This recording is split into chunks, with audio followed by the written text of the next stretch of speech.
ये नासिर आगाह कीजिएगा, एक तो ये बताइएगा कि वहाँ के जो मुख्तलिफ हल्के हैं वो इस मुलाकात को कैसे देख रहे हैं, और साथ में ये भी बताएगा कि फील्ड मार्शल आसिम मुनीर इसके बाद कौन कौन सी यहाँ मुलाकातें करेंगे अमेरिका में। देखिए, इससे पहले कि हम खुर्रम साहब ने, हमारे जो साथी रिपोर्टर हैं, उन्होंने बड़ी तफसील से इसके हवाले से बात कर ली है। मैं अब आपको थोड़ी सी एक और तरफ लेके जाना चाह रहा हूँ, क्योंकि अब से थोड़ी देर पहले ये रिपोर्ट होना शुरू हो चुका है अमेरिकन मीडिया में कि सदर ट्रंप ने ऑथराइज कर दिया अपनी मिलिट्री को ईरान के ऊपर अटैक करने पे, लेकिन अभी इसको होल्ड पे रखा हुआ है, इसलिए कि सुबह में उन्होंने एक इंडिकेशन दी थी कि हम चाहते हैं कि एक और मौका मिले पीस का, और हम एक और मौका देना चाह रहे हैं ईरान को कि वो हमारी डिमांड्स को वो कबूल करें। और इस हवाले से उन्होंने ये भी कहा था कि किसी को बुलाया भी जा सकता है यहाँ पे। लेकिन हमें जो रिपोर्ट सामने उभर के आ रही हैं वो ये सजेस्ट कर रही हैं कि शायद जब पहले जिस तरह इतवार को लास्ट संडे को मुलाकात होनी थी ईरान की और अमेरिका के दरमियान मुज़ाकरात होने थे एटमी, उनके हवाले से बात चल रही है कि एक नई जो लिस्ट है डिमांड्स की वो शायद एक आध दिन में पेश करने जा रहा है अमेरिका। एक आखिरी मौका इसको समझे कि ईरान के लिए ये कहा जा रहा है वेस्टर्न मीडिया के अंदर है कि वो मौका देने के लिए जा रहे हैं कि ताकि उस लिस्ट में डिमांड्स की वो आपको पता ही होगा कि क्या होगा कि न्यूक्लियर जो उनकी जितनी फैसिलिटीज हैं उसको फौरी तौर पर डिसेबल किया जाए, उसके अलावा जो मिसाइल प्रोग्राम है उसको रोका जाए, और जितने भी इंटरनेशनल मॉनिटरिंग जो इदारे हैं उनके इंस्पेक्टर्स को जो है वो फ्रीली जो है वो ईरान के जो है वो एक्सेस दिया जाए। ये दो तीन ऐसी चीजें और बड़े मुतालबे सामने रखे जाएंगे जिसके बाद जो ये कह सकते हैं कि अगर डिस्कलेशन होती है कुछ, अगर वो मानती है दूसरी साइड ईरानी मानते हैं, क्योंकि ये से थोड़ी देर पहले वॉल स्ट्रीट जर्नल भी इस चीज को कहा है, और मुख्तलिफ जो मीडिया इस वक्त ये कह रहा है कि प्राइवेटली सदर ट्रंप ने ईरान पे हमले की इजाजत अपने ट्रुप्स को दे दी है। बहुत बड़ी डेवलपमेंट है ये, और इसके हवाले से सिर्फ ये कहा जा रहा है कि एक से बीच में चीज रह गई है कि जंग शुरू करने से पहले, सकिन होने से पहले अमेरिका चाहता है कि एक दफा ऐसी डिमांड्स और ऐसी लिस्ट सामने रखे जिसको शायद मेरा ख्याल है कि ईरान इस वक्त जो है वो एक्सेप्ट करने की पोजीशन में नहीं होगा, क्योंकि अगर वो इसको एक्सेप्ट करता है तो फौरी तौर पर जैसे बताया जा रहा था कि रजीम चेंज के बहुत ज्यादा चांसेस हैं। जो सेपरेटिस्ट हैं या जो अलहदगी पसंद है ईरान के साथ, वो भी इस वक्त एक्टिवेट हुए हुए हैं। आपने इस हवाले से कुछ ट्वीट्स भी देखे होंगे जो सबका शाह हैं उनके जो बेटे हैं, और इसके अलावा जो मरियम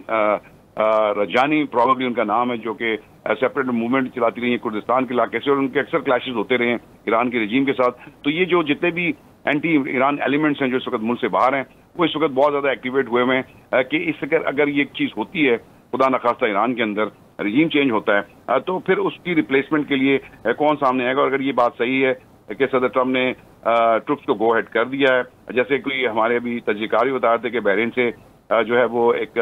बैरी बेड़ा नेमसिस प्रॉब्ली वो इस वक्त मौजूद है मशरिक वस्ता के अंदर, और इसके अलावा B-52 बॉम्बर्स की बात की जा रही है, और जो बंकर जो डिस्ट्रॉयर्स हैं जो जिसको बंकर बस्टर्स कहा जाता है, क्योंकि जितना भी अगर प्रोग्राम अगर वो नहीं मानते तो फिर आखिरी जो चॉइस है अमेरिका के पास तो वो यही है कि वो ये B-52 और बंकर बस्टर्स को इस्तेमाल करे, क्योंकि ये वो कैपेबल जहाज हैं और ये वो सिस्टम है, मिसाइल सिस्टम जिसके आगे कोई चीज ठहर नहीं सकती। बहुत ही डेंजरस किस्म का ये इक्विपमेंट है इनके पास जो अमेरिकन हैं, और उसके बाद जो है वो ईरान की जो न्यूक्लियर फैसिलिटीज हैं और जितनी भी मिसाइल फैसिलिटीज हैं उनको निशाना बनाया जाएगा इसके बाद। तो ये अब खबर सामने उभर के आ रही है कि सदर ट्रंप ने अपने ट्रुप्स को जो है प्राइवेटली अपने जो एहलकार हैं वज़ीर दिफा हैं गालिबन जो पीट हेगसेट हैं, उनको ये कह दिया, उनको ऑथराइज कर दिया कि अपनी एक आध जो उनकी कोशिश है अगर वो नाकाम होती है, बैकडोर डिप्लोमेसी जिसको कहते हैं, अगर वो नाकाम होती है, अगर जो उनकी शराइत उनको नहीं माना जाता तो ईरान के ऊपर जो है वो अमेरिका जो है वो अटैक करेगा, क्योंकि इसराइल इस वक्त अपनी जो मिस कैलकुलेशन करके बुरी तरह फंस चुका है। जिस तरह के अटैक्स उन्होंने किए, और आज भी आपने देखा कि उन्होंने एक जो मिसाइल लॉन्च किया जो कि पहले स्पेस में जाता है उसके बाद जाके अटैक करता है, उसको रोकने का कोई तरीका नहीं है। तो ये जो जितने हाइपरसोनिक और जितने इसराइल के ऊपर अटैक किए गए उसके नतीजे में बहुत बड़े पैमाने पे तबाही हुई है इस वक्त इसराइल के अंदर, जो कि बताई नहीं जाती, क्योंकि इस वक्त मीडिया कंट्रोल्ड है, ना सिर्फ ईरान में बल्कि इसराइल में भी। ईरान में भी इस वक्त इंटरनेट डाउन है और चंद ही लोगों के पास जो है एक्सेस है इंटरनेट का। इसी तरह इसराइल के अंदर भी जो है इंटरनेट के ऊपर वीडियोज अपलोड करना या जो तबाही हुई है इसराइल के अंदर उसको दिखाना बड़ा इस वक्त मुश्किल हुआ है, और बड़े कम जो है वो वीडियोज और जो फुटेज है वो सामने आ रही है। जी अच्छा नासिर, ये आगाह कीजिएगा, फरमा रहे हैं कि ट्रंप ने बोला है कि एक चांस और दिया जाएगा ईरान को, तो इसके लिए कोई टाइमलाइन दी गई है? क्योंकि जुमे के रोज़ सलामती कौंसिल का इजलास भी होना है, तो तब तक इंतज़ार किया जाएगा और इन्हीं दिनों में ईरान को एक और मौका दिया जाएगा, मुतालबात सामने रखे जाएंगे?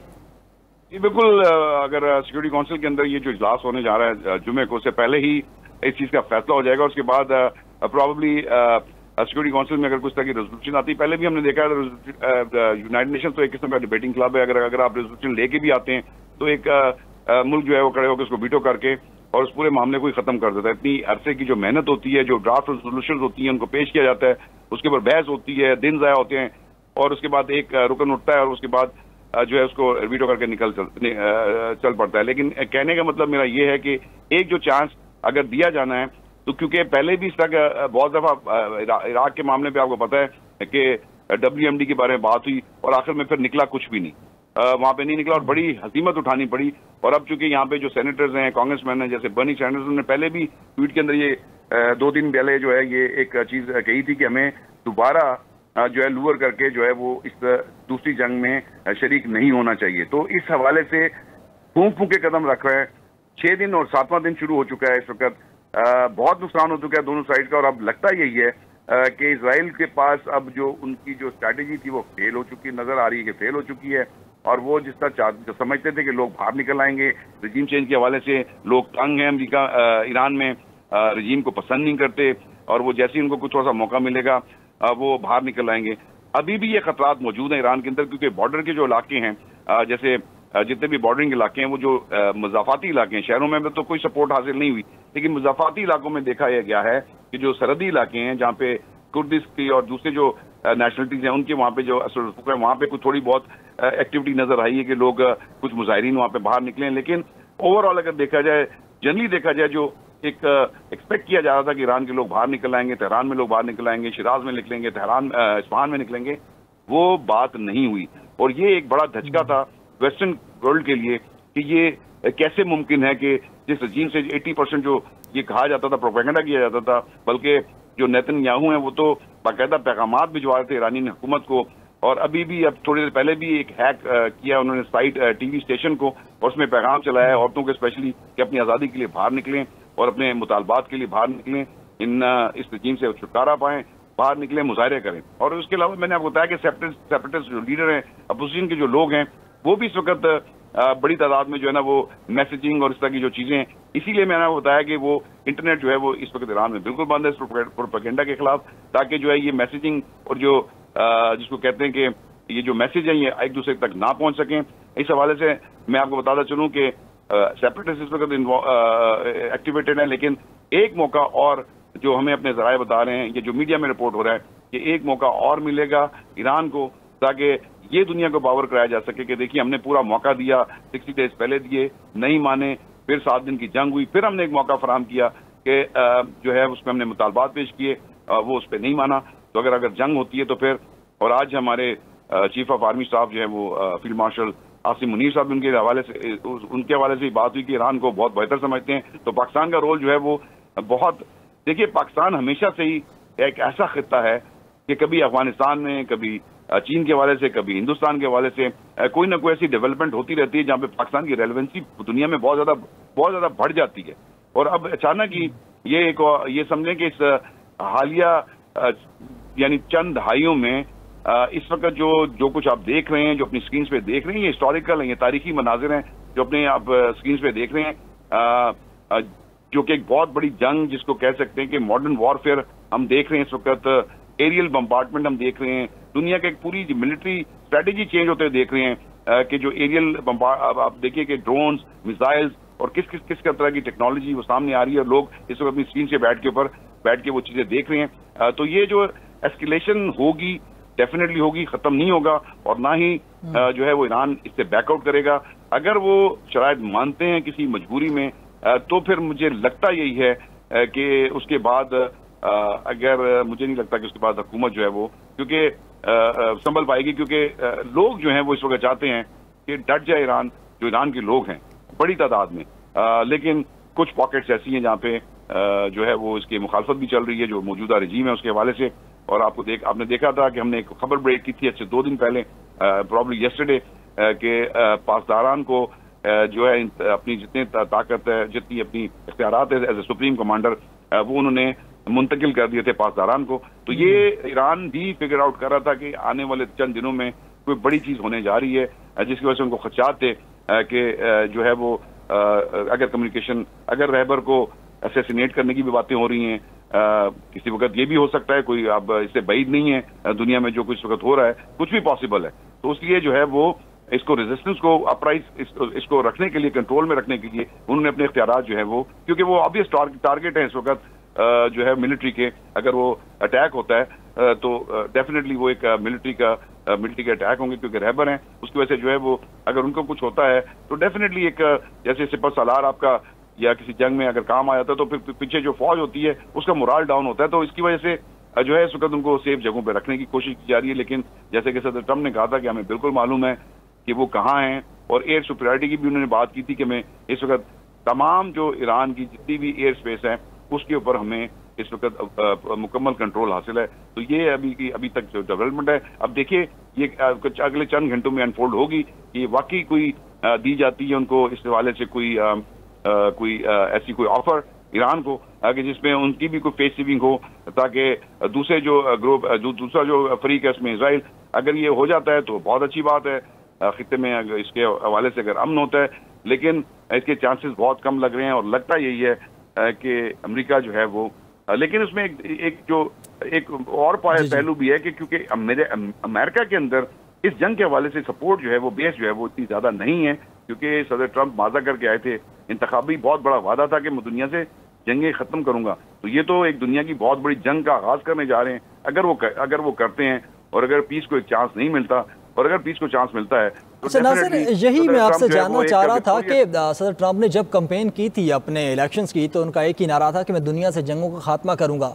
और हमने देखा कि जब पाक भारत जंग हुई तो उनकी जानिब से जंग रुकवाने के लिए किरदार अदा किया, उसका क्रेडिट ले रहे हैं। और आज उन्होंने न्यूज़ कॉन्फ्रेंस में कहा कि अगर मैं यूक्रेन रशिया की जंग में सदर होता तो शायद वो जंग भी ना होती। तो एक तरफ इस तरह के बयानात के जंगों का खात्मा, और दूसरी जानिब ईरान के साथ इस तरह बराह जंग में शामिल हो जाना, तो अपनी आवाम को क्या जवाब देंगे वो?